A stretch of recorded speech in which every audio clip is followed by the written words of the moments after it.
Julio Cortázar es conocido por ser uno de los autores más importantes durante el siglo XX, teniendo maestría en el lenguaje. Él relaciona y juega con lo real y lo fantástico. Es un escritor argentino nacido por coincidencia en Europa, Bélgica. Julio utiliza la técnica fantástica, que es aquella que narra una cotidianidad que de repente se verá interrumpida por algo sobrenatural. Se basa en el temor, en el miedo y en la incertidumbre. Hoy en día, Julio es considerado de gran importancia en el desarrollo de la narrativa contemporánea y ha tenido grandes influencias sobre otros autores.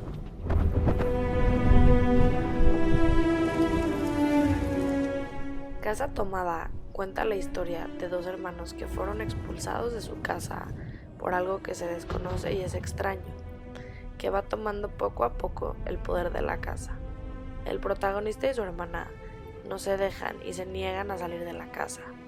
Les gusta mucho esa casa por tener mucho espacio, ser antigua y aparte tiene todos los recuerdos familiares, ya que era de sus bisabuelos. Juntos la han mantenido y hacen las labores de la casa.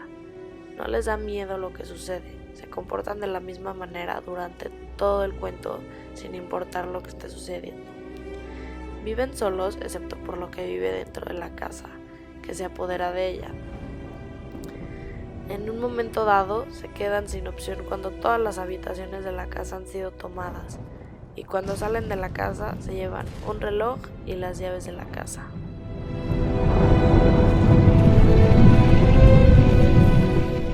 Hay un sonido extraño en la casa que tiene a los protagonistas intranquilos, y esos sonidos significan cuando los espacios de la casa ya no pertenecen a los hermanos y así poco a poco se van quedando sin la propiedad de su casa que ha sido tomada.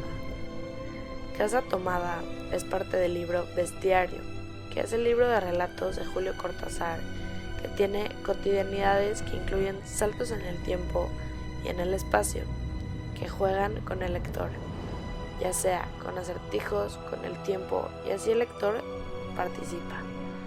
Una de las características de sus cuentos es que es de desenlace abierto y cosmopolitismo. Esto quiere decir que su obra se da en cualquier parte, no hay tiempo ni espacio. Aunque se cree que Casa Tomada ha sido interpretada en Argentina en los años 40 y ha sido escrita por ser un tipo de sátira al partido político en el cual Julio no estaba de acuerdo. La casa sería la Argentina siendo tomada. Los símbolos en Casa Tomada significan que la casa simboliza la Argentina al ser invadido y cambiado. El tejido representa los sueños. Es narrado en primera persona. El contexto histórico viene y se da a la dictadura. El elemento fantástico es el ruido y el manejo de lo absurdo. Es universal. Por ejemplo, ahí está lo de esos hermanos expulsados de su casa, es Casa Tomada. Hubo un tiempo en que se dijo que ese cuento, un cuento muy breve, profundamente intenso, era un cuento que quería ser como una alegoría del peronismo y de la situación argentina. ¿Es cierto o es una atribución de la calle? Sí. No, es absolutamente cierto, sí, y fue para mí una sorpresa enterarme de que existía esa versión. Fue quizá la primera vez en que yo descubrí una cosa que es muy bella en el fondo, y es la posibilidad de la múltiple lectura de un texto. O sea, descubrir que hay lectores que te siguen como escritor, que se interesan en lo que tú haces, y que al mismo tiempo están leyendo tus cuentos o tus novelas desde una perspectiva totalmente diferente de la mía en el momento de escribirlas, y que tienen una segunda o una tercera interpretación. Mi interpretación de ese cuento, te la puedo decir, y ha sido dicho ya en otras entrevistas, eso es el resultado de una pesadilla. Yo soñé ese cuento, solo que no estaban los hermanos, había una sola persona que era yo, y me desplaza, algo que no se podía identificar me desplazaba poco a poco a lo largo de las habitaciones de una casa hasta echarme a la calle.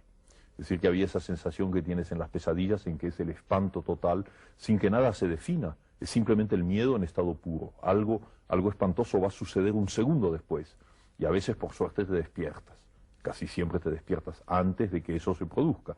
Bueno, en ese caso era lo mismo. Había una cosa espantosa que avanzaba, indefinible, se traducía por ruidos, una sensación de amenaza que avanzaban así. Entonces yo me iba creando barricadas, retrocediendo y cerrando puertas. Exactamente, hasta que la última puerta era la de la calle.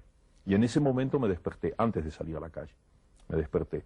Y me acuerdo muy bien que inmediatamente me fui a la máquina de escribir y escribí el cuento de una sentada. O sea, que esa es mi lectura del cuento. Ahora, esa interpretación de que quizá yo estaba traduciendo mi reacción como argentino frente a lo que sucedía en la política, no se puede excluir, porque es perfectamente posible que yo haya tenido esa sensación que en la pesadilla se tradujo de una manera fantástica, de una manera simbólica. Entonces a mí me parece válido como posible explicación, no es la mía.